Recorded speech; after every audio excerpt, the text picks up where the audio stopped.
Hello friends, কলি and রূপ চ্যানেলে তোমাদের সবাইকে স্বাগত। আবার চলে এসেছি একটি নতুন রেসিপির সাথে।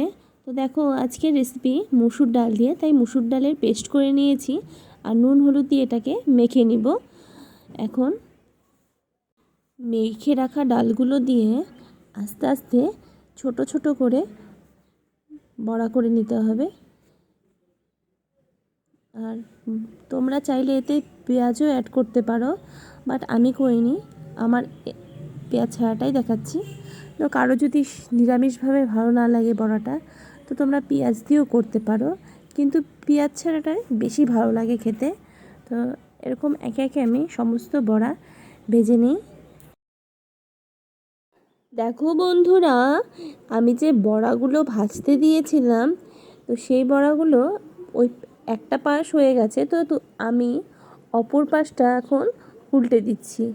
তো দুটা পাশই ভালো করে ভাজতে হবে, আর একটু মচমচে করে ভাজলে, এটা যেহেতু ঝোলের সঙ্গে দেওয়া হবে বড়াগুলোকে, তো একটু বেশি কড়া করে ভাজলে এর টেস্টটা বেশি ভালো লাগবে। কারণ তুমি যদি কড়া করে না ভাজো, তো এটা ঝোলের মধ্যে যদি তুমি বড়াগুলোকে যখন অ্যাড করবে, তো বড়াগুলো ভেঙে যাওয়ার চান্স থাকবে। সেজন্য বড়াগুলোকে একটু কড়া করে ভাজতে হবে। বড়াগুলোর দুটো পাশই একদম মচমচে করে ভেজে নিয়েছি। তো বড়াগুলো একদম পুরোপুরি হয়ে গেছে। তো এখন আমি বড়াগুলোকে তুলে নেব। তরকারিটা করার জন্য আমি অন্য একটি কড়াই বসিয়ে নিয়েছি। তো আর এতে আমি তেল দিয়ে দিচ্ছি, আর গরমই হয়ে গেছে, দেখো ধোঁয়া উঠছে। তেল গরম হয়ে গেছে, তো আমি একটা বড় সাইজের আলু ডুমো ডুমো করে কেটে নিয়েছি। তো আমি এটা এখন ভেজে নেব। তোমরা চাইলে আলুটা স্কিপ করতে পারো, আমি আলুটা অ্যাড করেছি। তো আলুটা দিলেও ভালো লাগে, তো আলু ছাড়া করলেও ভালো লাগবে, তোমরা চাইলে নাও দিতে পারো। আলুগুলো আমার ভাজা হয়ে গেছে, তো এখন আমি আলুগুলোকে তুলে নেব। তো দেখো, আমি খুন্তি দিয়ে দেখছিলাম যে আলুগুলো সেদ্ধ হয়েছে নাকি। তো এখন আমি আস্তে আস্তে আলু ভাজাগুলো তুলে নেই। তো আমি এখন তেলের মধ্যে ফোড়ন অ্যাড করব। তো আমি এখানে দেখো তেজপাতা, শুকনো লঙ্কা আর জিরে ফোড়ন দিয়েছি। আর ফোড়নটা ফুটে এলেই আমি এতে দিয়েছি পেঁয়াজ কুচি।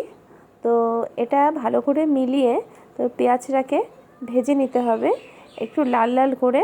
তো দেখো পেঁয়াজটা ভাজা হয়ে গেছে, তো আমি এতে এখন বেটে রাখা মশলাগুলো অ্যাড করছি। তো দেখো এখানে আদা বাটা, লঙ্কা বাটা এগুলোই আছে, আর সামান্য পরিমাণ টমেটো দিয়েছি। তো দেখো আমি এতে হলুদ দিয়ে দিচ্ছি, আর দিয়ে দেবো জিরের গুঁড়ো আর স্বাদ মতো নুন। তো এটাকে কষিয়ে নিতে হবে, হালকা আছে কষাবো। আমি মশলাগুলো কষিয়ে নিচ্ছি। তো দেখো পুরোপুরি আমার কষানো হয়নি, কারণ আমি আঁচটা মিডিয়াম রেখেছি। তো এখন আমি এতে ভেজে রাখা আলুগুলো দিয়ে দেব। তো আলুগুলো পরে দিলেও হতো, কিন্তু মশলাতে দিলে আলুগুলো দিয়ে একটু কষিয়ে নিলে আলুগুলোর ভিতরে নুনটা ঠিকঠাক ঢুকে যায়, সেজন্য আমি আলুগুলো দিয়ে দিচ্ছি। তো একটু কষানো হয়ে গেলে, তো আমি এতে এখন জল দিয়ে দেব। তো জল দিয়ে সব মশলাগুলো একটু নাড়িয়ে সব জলের সাথে ভালো করে গুলে দিয়ে, তো আমি এটা ফুটতে দেব। তো দেখো ঝোলটা ফুটতে শুরু করেছে। তো কিছুক্ষণ ফোটার পরে, তো তারপর আমি ভেজে রাখা বড়াগুলো এতে দেব। তো ঝোলটা বেশ কিছুক্ষণ ফোটানোর পর এতে আমি একে একে ভেজে রাখা বড়াগুলো দিয়ে দেব। আর তারপরও আরও বেশ কিছুক্ষণ হালকা আছে ঝোলটাকে ফুটতে দিতে হবে, তাহলে ঝোলটা বড়ার ভেতরে ভালো মতো ঢুকে যাবে, আর বড়াগুলো খেতে বেশ ভালো লাগবে। রেসিপিটি তৈরি হয়ে গেছে। তো গরম ভাতে যদি এরকম একটা রেসিপি হয়, তাহলে আর কিছু লাগে না। তো এরকম রেসিপি দেখার জন্য তো আমার চ্যানেলটিকে সাবস্ক্রাইব করে দিও, আর পাশে থাকা বেল বাটনটিও প্রেস করে দিও, যাতে আমি তোমাদের নতুন নতুন আরও ভিডিও দিতে পারি। আর বন্ধুরা, প্লিজ আমার পাশে থেকো। আবার দেখা হচ্ছে নতুন একটা রেসিপির সাথে।